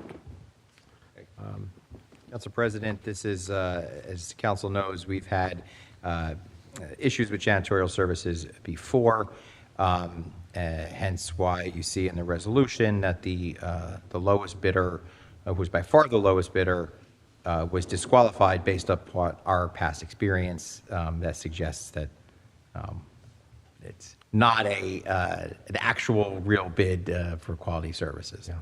And as you can tell, that bid was way off from the other ones. So we went with the lowest responsible bidder, which is AAA Facility Solutions. Have we used them before? Okay. And we continue to evaluate, by the way, whether or not different options with regard to janitorial services, as outsourcing versus staff versus other options. And at the moment, this still is the best cost-effective way of providing these services. Okay. You've heard the explanation. Could I have a motion, please, on? So moved. Second? Second it. Okay. Roll call, please. Councilman Kirsch? Yes. Councilman Cordella? Yes. Councilman Ring? Yes. President Nogales? Yes, D has been removed by the administration, so we're up to E, authorizing dispersal of $19,000 from the Affordable Housing Trust Fund for renovations and repairs for one low and moderate income property located at 62 Whitehead Road in Bridgewater through the Bridgewater Housing Rehabilitation Program. Mayor or administrator, anything? This is part of our, program that we have with regard to through our Round 3 COA funds, where properties can apply for rehabilitation for certain aspects of their homes to make sure that housing is not, it's actually livable. It's one thing to have a low-income or moderate-income housing, but you actually have to be able to live in it. So this is a project for that. It doesn't allow you to, get a new, state-of-the-art, jacuzzi or something like that, but it's for issues like roofs, livable kitchens, things like that. In this case, it was for flooring, bathroom replacement, and replacement of doors. I'll make the motion to move it.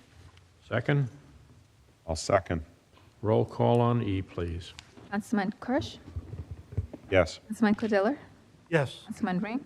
Yes. President Nogales? Yes. F is resolution authorizing the person-to-person transfer of plenary retail consumption liquor license number 1806-36-040-002 from Marriott Hotel Services LLC to 365 Management Company LLC located at 700 Commons Way, Bridgewater, New Jersey, 08807.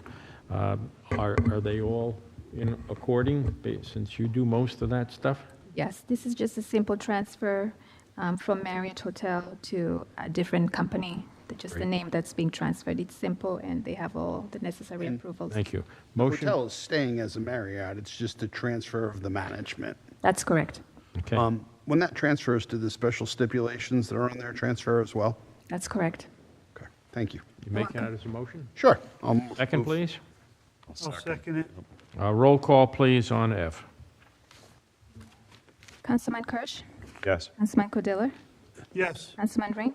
Yes. President Nogales? Yes.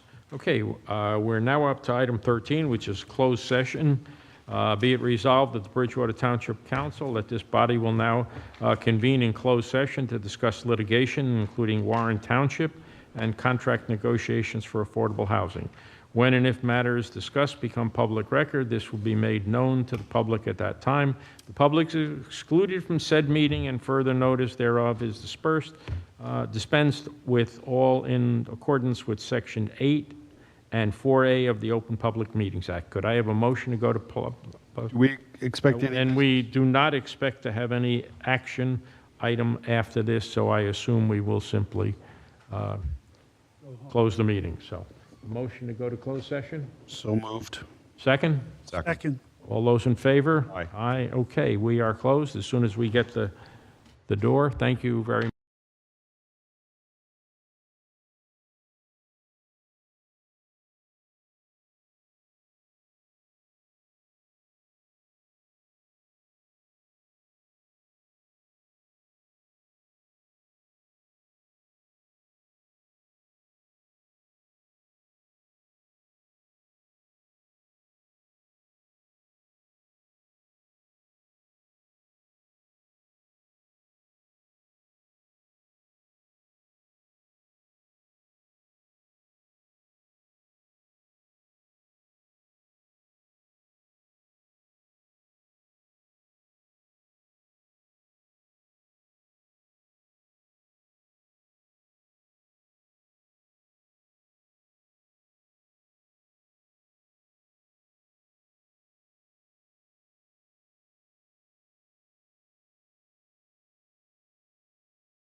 Ladies and gentlemen, we have completed and closed closed session. We are now reopened. There is no additional business. We are now moved to adjourn. I Mr. make Ring, the would you motion like to to adjourn? like to make the motion? You just did, I'll second it. Okay, all those in favor of adjourning? Aye. We are adjourned. Thank you for your time. Thank you. I was waiting for you, you know?